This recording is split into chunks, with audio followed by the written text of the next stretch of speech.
ज्ञानदायिनी माँ सरस्वती के इस पावन मंदिर में सबसे पहले मैं सरस्वती को नमन करते हुए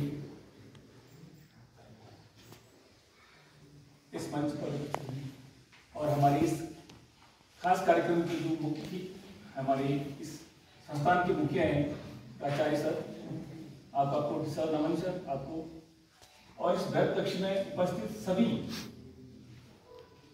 विद्वान असिस्टेंट प्रोफेसर और प्रोफेसर सर, आप सबको मेरी तरफ से कोटि नमन।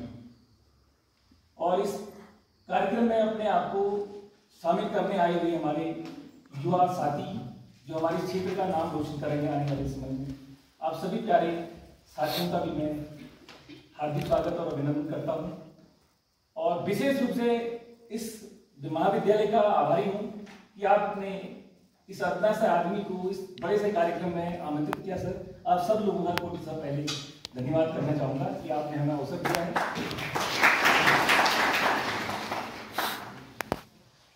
अब अवसर है हमारे युवा साथियों के लिए करियर काउंसलिंग का। हालांकि करियर काउंसलिंग आपके बीच में जो उपस्थित प्राचार्य सर हैं और विद्वान जो गुरुजी लोग आप लोगों के हैं, इनसे बेहतर करियर काउंसलिंग मुझे नहीं लगता कि हम आपको दे पाएंगे। फिर भी हम आपके बीच उपस्थित हैं तो कुछ न कुछ आपको बताने की कोशिश हमारी रहेगी। सबसे पहले आपको किसी भी चीज को करना है तो उस चीज के लिए पहले आपको रास्ता तय करना होगा। फिर उस रास्ते तय करने के बाद उस रास्ते में सही तरीके से चलना है और रास्ते में बहुत सारे अप एंड डाउन्स आएंगे। उन अप एंड डाउन्स को साथ साथ चलते हुए उनसे घबराना भी नहीं है, डरना भी नहीं है और उनसे सीखते हुए हम आगे चलना है।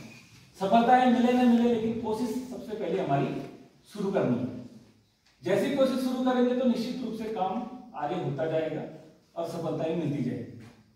सफलताएं मिलने के लिए फिर हमारे पास दूसरा तरीका है कि हमको उस दिशा में उसी तरह के प्रयास करने होंगे जिस चीज के लिए हम आगे जा रहे हैं।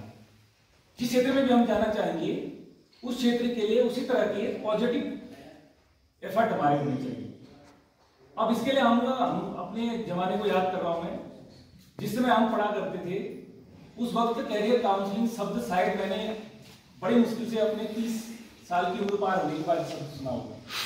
उस समय ऐसा अवसर था नहीं। आई हमारे बीच हम चुके हैं श्री राजनायक,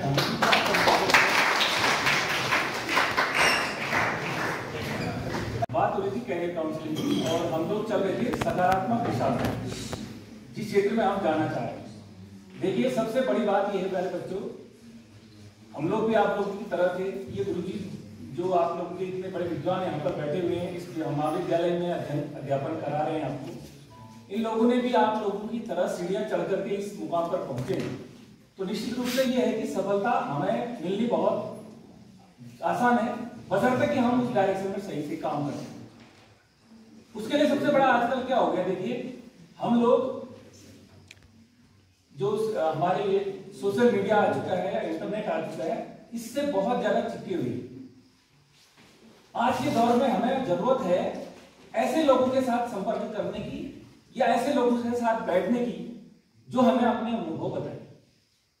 जैसे हमारे घर में या आस पड़ोस में कोई सयाने लोग होते हैं या गार्जियन के रूप में वो हमारे साथ होते हैं या चाचा ताऊ जो भी होते हैं, वो विभिन्न क्षेत्रों में काम कर रहे होते हैं। या हमारे छोटे से कस्बे डीडी हाट में या नारायण नगर में आप देख लीजिए, वहां पर सेवा के क्षेत्र हैं।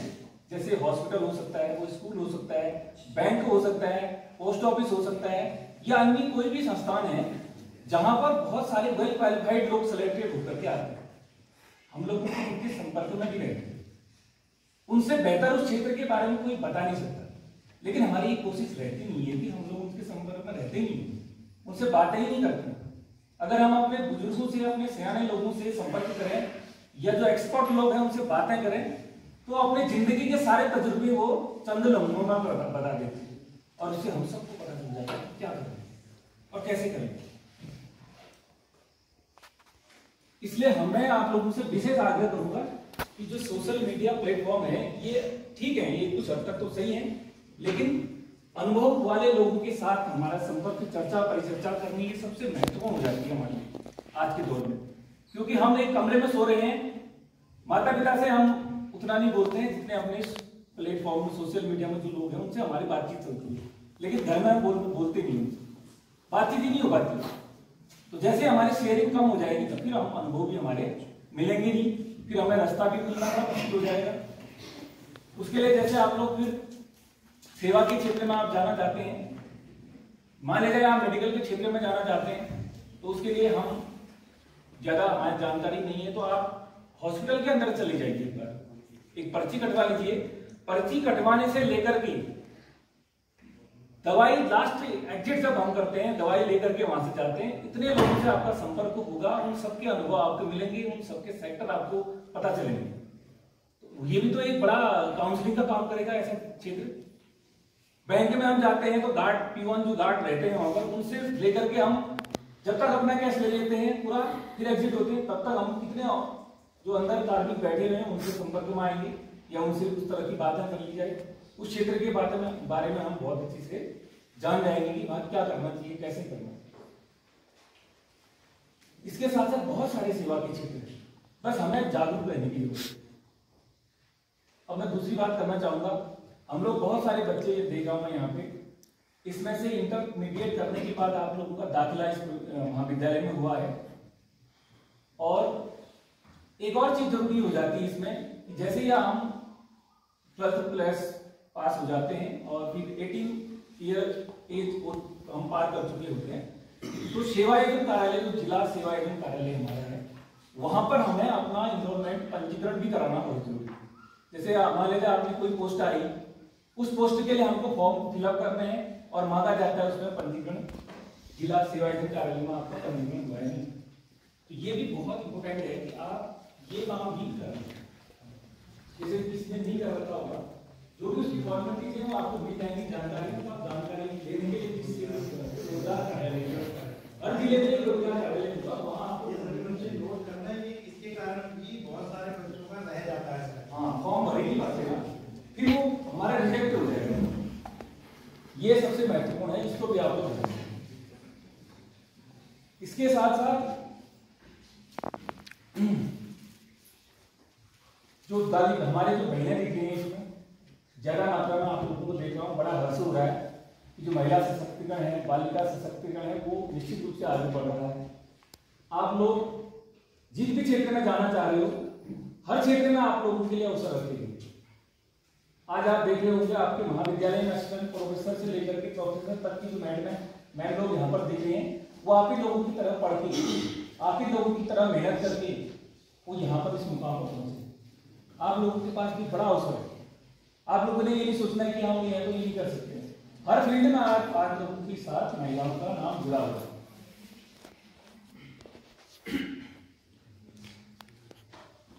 अब बात आएगी काम करने की। जैसे हम सोचते हैं कि सरकारी जॉब को ही हम क्या सोचते हैं, अपना कैरियर समझते हैं। कैरियर आपका उस क्षेत्र में बन सकता है जिसके लिए आप हुनरमंद हैं, जिसके लिए आप तसल्ली से, ईमानदारी से उसके पीछे लगे हुए हैं, वो क्षेत्र आपका कैरियर बन सकता है। सचिन तेंदुलकर जी को एक बल्ला दिया गया तो बल्ले से उन्होंने प्रहार करके दुनिया में अपना कैरियर बना और दुनिया जानती है। तैराक, अगर आपको तालाब में तैरने का शौक है तो आप तालाब में तैर के लिए भी अपना कैरियर बना सकते हैं। अगर आपको लड़ाई करने का शौक है, मुक्का मारने का शौक है, तो बॉक्सिंग के क्षेत्र में अपना कैरियर आप बना सकते हैं। बस सही दिशा में वो चीज लगनी चाहिए। जैसे बॉक्सिंग मारनी है, मुक्का मारना ही है, तो फिर क्यों ना कैरियर के रूप में उसे लिया जाए। तबले पर आपने थाप मारनी है तो तबले में आप कैरियर बनाइए। बहुत सारे हमारे भारत के विख्यात ऐसे तबला वादक हैं। बांसुरी बजाने का शौक है तो बांसुरी का आपका एक कैरियर का ऑप्शन हो सकता है। हारमोनियम बजाना आप जानते हैं तो वो भी हो सकता है। अगर आपको लिखने का शौक है, कलम आपके हाथ में दी जाती है तो आप कलम से भी अपने कैरियर को बना सकते हैं, एक अच्छा लेखक बन सकते हैं। लेखन के क्षेत्र में बहुत सारी चीजें आ रही हैं, कहानी, कविता, उपन्यास वगैरह, लेकिन बस हमको जरूरत है कि आप करना क्या है, इसका पता खुद आप खुद डिसाइड करेंगे। नंबर 1, नहीं कर पा रहे हैं तो किसी से गाइडेंस लीजिए। कैरियर काउंसलिंग जो आपकी रखी गई है बस उससे रखिए जो उस चीज का ज्यादा ज्ञाता हो, जिसने उस कैरियर में उस क्षेत्र में काम किया। अगर आप उससे मिलेंगे तो उससे बेहतर कैरियर काउंसलिंग आपको उस क्षेत्र की कोई दे नहीं सकता। उसके बाद सिंगिंग के क्षेत्र में भी लता मंगेशकर जी का नाम सुना होगा, और बाथरूम सिंगर तो हम सब लगभग हर कोई लोग बड़ा अच्छा गाते होंगे। तो आपको गाने का शौक है तो आप संगीत के क्षेत्र में भी अच्छा एक कैरियर बना सकते हैं। अगर माइक पकड़ने का शौक है तो एंकरिंग में या कमेंट्री में आप, या उसके साथ साथ बहुत सारे हास्य कलाकार भी आपने देश दुनिया में देखे होंगे, वो भी एक बड़ा पैशन बन चुका है। उसमें भी हमारे कैरियर की संभावना है। हमें ये नहीं सोचना है कि हमें सरकारी नौकरी मिलनी ही चाहिए, बस यही हमारा कैरियर है। अगर आपको एक स्टिक दी जाती है तो उस स्टिक से भी आप कैरियर बना सकते हो। हॉकी के जादूगर ध्यानचंद को आप जानते हैं, जिसने भारत को उस दौर में दुनिया के नंबर 1 पंक्ति पर हॉकी के क्षेत्र में खड़ा किया। कहने का मतलब ये है कि हमने, ठीक है, हमें पढ़ाई लिखाई में हम सामान्य हैं, लेकिन दूसरे क्षेत्र में आप असामान्य हो सकते हैं। असाधारण प्रतिभा आपके अंतर्गत हो सकती है, उसी को निखारने और ढूंढने की जरूरत है अपने अंदर। अगर हम अपने अंदर झांक करके हमें ये पता नहीं कि मुझे क्या करना है, तब तो बड़ा मुश्किल हो जाएगा। लेकिन मुश्किल को भी आसान करने के लिए गाइडेंस काउंसलिंग के लिए क्षेत्र में हमारे गुरुजन लोग हैं, सबसे आप लोग मिलिए, संपर्क कीजिए। अब मैं इसी संदर्भ में अपना एक छोटा सा एग्जाम्पल देना चाहूँगा, हालांकि बहुत बड़ा एग्जाम्पल नहीं, छोटा सा है लेकिन बड़ा इंटरेस्टिंग है। सन 2000 में हाई स्कूल करने के बाद, जब उसमें उत्तराखंडी अलग हुआ था, उसमें मैंने हाई स्कूल किया छोटे से गांव भड़गांव, मेरा पड़ता ही बिहार से आगे चौबाटी हम लोग पढ़ाते थे। वहां पर मैथ्स की इंटरमीडिएट में क्लासेस में चलती थी, और मुझे बड़ा शौक था मैथ्स लूंगा करके। और दूसरी तरफ देखो तो मैथ्स में मेरे अंदर 40 मार्क्स हुआ, इतने थे मेरे आज, और मैं अपने जिद से आ गया नहीं गया, और मुझे पता भी नहीं है होना क्या है। मैंने कहा मैथ्स से पढ़ना है, डीडी हार्ड आ गया। 1 महीने तक तो लिस्ट लगती थी, उन दिनों प्राइवेट स्कूलों का बोलबाला नहीं था, एकमात्र इंटरमीडिएट कॉलेज हुआ करता था GIC। 1 महीने बाद लिस्ट लगती है, तो लास्ट में चलो मेरा सिलेक्शन साइंस के लिए हो जाता है। लेकिन उस साइंस में होने के बाद मैं पढ़ता हूँ, मैथ्स की क्लास में जाता था। मैथ्स में क्राइटेरिया सर ने रखा था, क्योंकि हर किसी का अपना अपना क्राइटेरिया रहता है। तो मैं तो अंडर 40 वाला, तो गुरुजी हमेशा कहते थे मैं आपका एडमिशन नहीं हूँ, तो मैं ऐसे ही बाहर पे जाके बैठ जाता था। क्लास अंदर चलती थी, फिर उसके बाद हमारा केमिस्ट्री का पीरियड होता था, तीसरा दूसरे पीरियड में। जैसे पीरियड खत्म होता फिर अपने साथी के साथ में चला जाता था। ऐसे करते करते 6-7 दिन हो गए। इत्तेफाक से इधर डूंगरा के पोखरिया जी, डूंगरा ही है सर, पुष्कर सिंह पोखरिया सर हमारे प्रिंसिपल हुआ करते थे। उनने कहा अरे लड़के अंदर क्लास चल रही, बाहर की कैसे बैठे हो? मैंने कहा सर ऐसा है। तो बायोलॉजी ले लो। मैंने कहा सर बायोलॉजी में इसलिए नहीं ले सकता हूँ, थोड़ा मेरे फिजिकल चैलेंजेस हैं, मैं प्रैक्टिकल नहीं कर पाऊंगा। तब उन्होंने कहा, वो भी चले गए अपने जॉग्राफी के रूम में। फिर दोबारा हमारे केमिस्ट्री वाले फ्लोरिया सर हुआ करते थे, वो उस रास्ते से गुजरे, उन्होंने भी एक क्वेश्चन, अरे लड़के कैसे बैठे हो? मैंने कहा सर ऐसा ऐसा। फिर वो दोनों एक कमरे में जब मिले तो उन्होंने कहा वाकई में जेन्युइन प्रॉब्लम तो है। फिर पोखरिया सर ने मुझे बुलाया, इधर आ जाओ। मैं गया, और मुझे ये भी पता नहीं था कि मैं मिलेगी, डर नाम की कोई चीज नहीं, लेकिन मुझे पता था कि मैंने मैथ्स लेनी, इतना ही जानने वाला, और होता क्या है इसे कुछ भी पता नहीं था। फिर उसके बाद पोखरिया जी ने कहा कि आप जाओ क्लास में और भट्ट जी को कह देना कि सर से मिल लेना। और मैं बड़ा फख्र के साथ गया, अंदर घुस गया। मैंने कहा सर प्रिंसिपल सर कह रहे हैं आपसे मिल लेना, और मेरे को अंदर बैठो। मैं बैठा बड़े साल से, मुझे तो उसी दिन वही मेरा करियर का सबसे इम्पोर्टेंट टर्निंग पॉइंट है।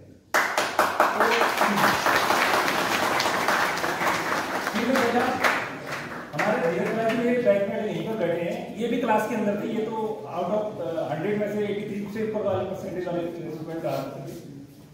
तब उन्होंने मेरे से खड़ा करके कह दिया ठीक है आपको मैथ्स तो दे देता हूं, लेकिन 1 महीने बाद टेस्ट होगा,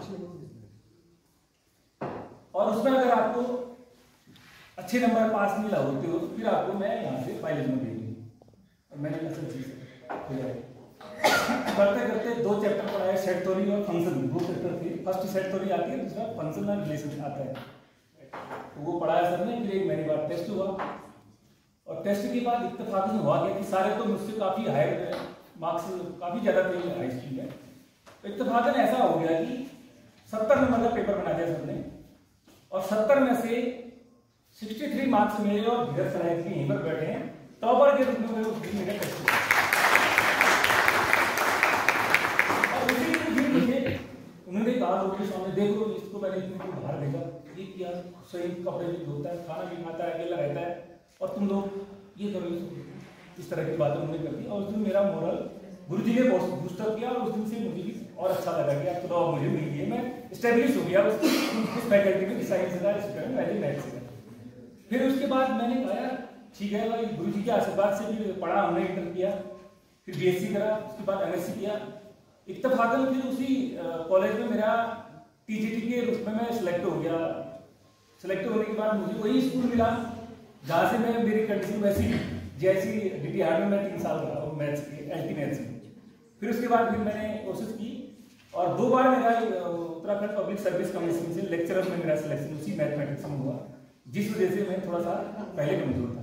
तो बच्चों से मैं ये कहना चाहूँगा कि कमजोरी कुछ नहीं, मार्क्स को भी आप लोग दरकिनार कर दीजिए कि आपके मार्क्स के न होने की वजह से आपको डिमोरलाइज भी नहीं होने, लेकिन आपके अंदर जुनून होना चाहिए।